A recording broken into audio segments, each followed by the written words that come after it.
ሰላም ጋይስ እንግዲህ የናርዶስ ሳሙኤል ኦፊሻል የዩቲዩብ ቻናላችን ነው። ዌልካም ብለናል። ዛሬ እንግዲህ ልንወያይ የመጣ ነው አሁን ባለው ክፍለ ዘመን ጋር እንዴት አድርገን ነው አእምሯችን፣ ሀሳባችን፣ ስለልቦናችን በማስተሳሰር እንዴት አድርገን ነው ስኬታማ ህይወት መኖር የምንችለው? እንዴት አድርገን ነው የኛን ህይወት አሁን ካለንበት ከስክራች ተነስተን የምንፈልገው ቦታ መድረስ የምንችለው የሚለውን ነገር ዛሬ በሰፊው ከእናንተ ጋር ላወራ የመጣው። ስለዚህ ትልቅ ዊዝደም መውሰድ ፈልጋለሁ፣ ህይወቴን መቀየር ፈልጋለሁ የምትሉ ሰዎች ካላችሁ ይህን ቪዲዮ ላይክ፣ ሰብስክራይብ፣ ሼር በማድረግ በደንብ አዳምጡኝ፣ ይጠቅማችኋል ነው የምላችሁ። በመጀመሪያ ምንድን የምናደርገው? በመጀመሪያ የምናደርገው ምን መሰላችሁ? የሰው ልጅ መጀመሪያ ያለበትን ቦታ ማወቅ አለበት።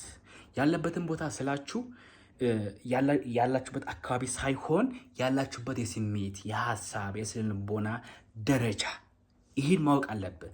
ያለህበትን ካላወቅ የት መሄድ እንዳለብህ መወሰን አትችልም። ስለዚህ ያለህበትን በደንብ ማወቅ አለብህ። እንዴት ነው ያለሁበትን ማወቅ የምችለው? አላውቅም እንኳን ያለበትን ካልከኝ እነኚህን 3 ነገሮችን በመጠቀም ያለህበትን ቦታ ማወቅ ትችላለህ። የመጀመሪያው ያለህበትን ቦታ ለማወቅ መጀመሪያ ብቻን ቁጭ ብለህ ማሰብ። ምንድነው የምታስበው? ከራስ ጋር ስብሰባ መቀመጥ።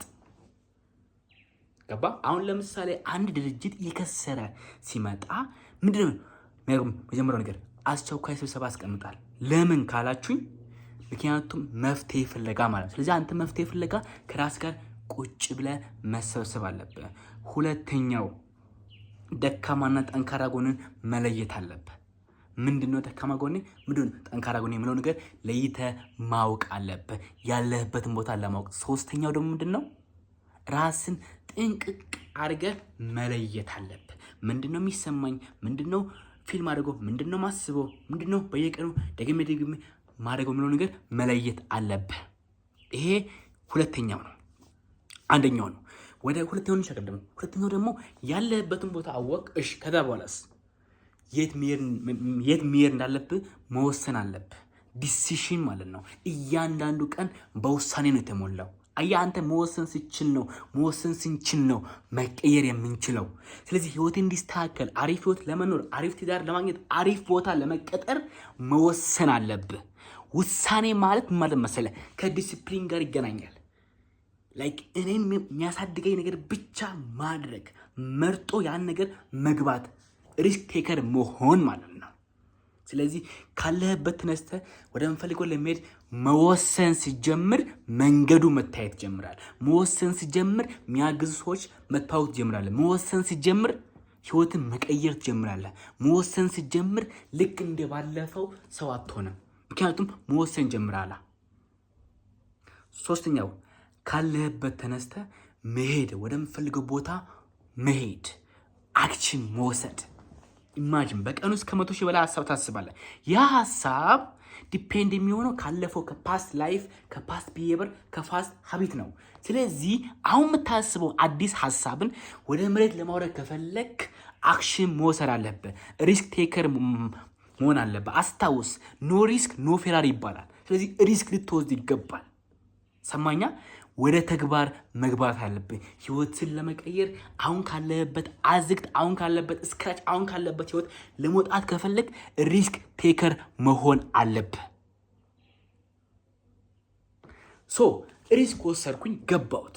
ከዛ በኋላ ምንድን ነው ማለት ካልከኝ፣ ከዛ በኋላ ደግሞ ስትራቴጂካል የሆነ ፕላን ታወጣለህ። ፕላን ማለት ህይወት የሚቀይረው፣ ስራ የሚቀይረው፣ ቢዝነስ የሚቀይረውን ፕላን ታወጣለህ። ያ ፕላን አሁን ካለበት ህይወት የሚቀይር ሳይንቲፊካል የሆነ ፕላን መሆን አለበት። ሰማኝ?